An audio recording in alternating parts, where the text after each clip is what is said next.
Hello everyone and welcome to another BeidPrep video. Today I will show you its post-processing capabilities, which will be released in late October, November this year.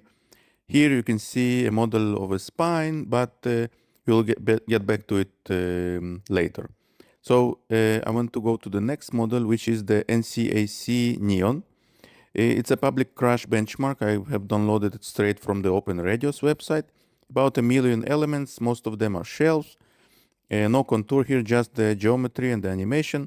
Let's click on the section. I'm just clicking here on the icon, selecting direction, but you can type the normal in manually if you need a specific plane. So as you know, OpenRadioss does not come with a post-processor. That is why I have added post-processing to BeidPrep. So it's one tool for OpenRadioss, pre and post-processing, start to finish. Now let's close this one and open the next model I want to show you. This one is lighter, so let's actually watch it load. The first time you open the anim files, it converts them to VTK HDF. After that, it reads from that. So the conversion only happens once. This is a client work back from 2020. It's an ice sphere hitting a composite panel. And first, let's see what's arriving. It's the velocity vectors on the ice and the SPH particles you will see soon. You can pick the components by clicking on them or ticking them from the list, whichever is quicker. Hit apply and you see the vectors. Now the contour. I want the stress on the laminates. Same rule here. I click on the screen and apply, and both fields will be shown soon. So yeah, apply vectors with their own map and stresses with another. Zooming in, I can also change the contour range, and it is fast. Color map and range are display side, so changes are instant. This is the Shayevich color map. It's a default here. I designed it and it's named after my grandfather. You see nothing gets rebuilt, and pulling the maximum down is how you find the field underneath. Yeah, so same picking here for the normal. And I'm doing a section cut, but I want to exclude the ice and the particles. The same picking, as I said. So I can drag the section, I can make it thin section, whatever you want. Move it as the video the animation plays. Let's just make the vectors a bit smaller to see better the particles.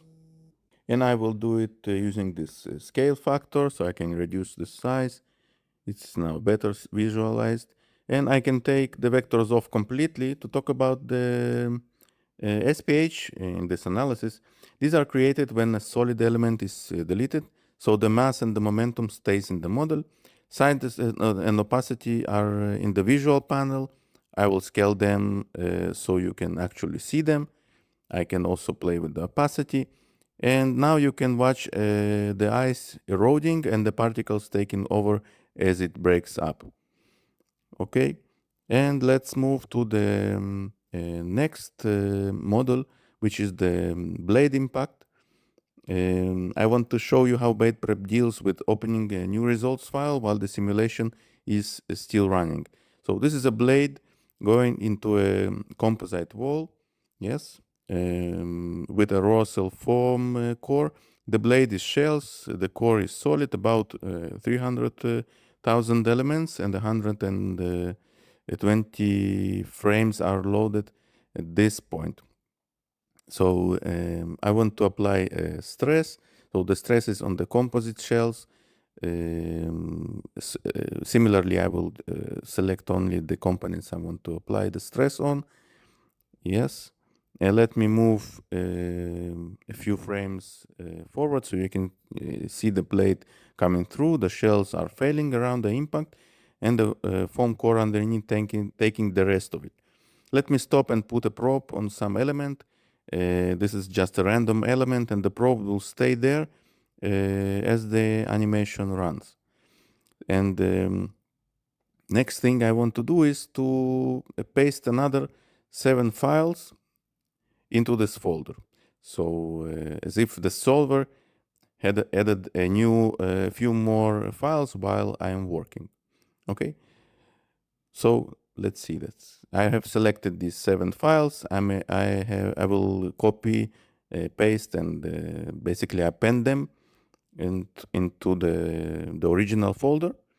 So because an analysis like this can take several hours, you do not want to wait until it's finished to see the results. You want to peek at them mid-run, and appending is how you do that while it is still going. Let's wait until it finished, and you will see that as it finished, we now have 126 frames, same contour, same probe, it just added the new frames. I will click play. You will see that the new frames will play a bit slower the first time through. They are being cached. Next time cycle they're in, and it is smooth. Very convenient approach. Now let's get back to the model I'll show you at the beginning. So it is the spine. It is 4 vertebra, fully modeled. It's actually a model from a study I published back in 2021.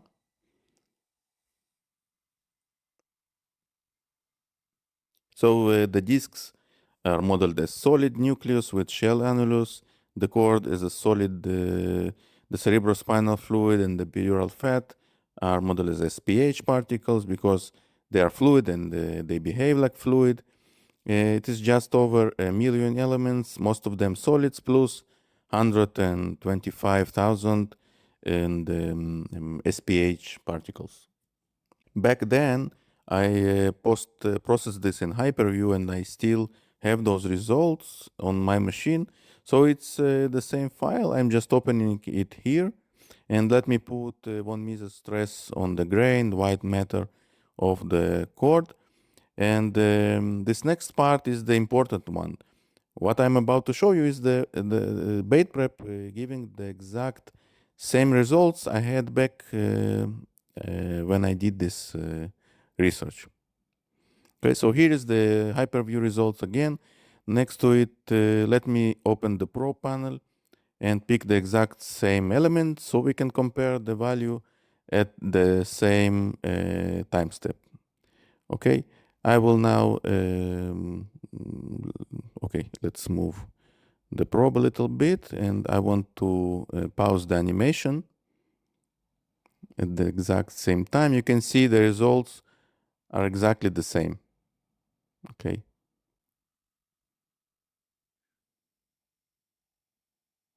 Great. So now I will close the probe and close the section view, because one last thing, I want to show you a threshold on the velocity so that everything below the cutoff will disappear.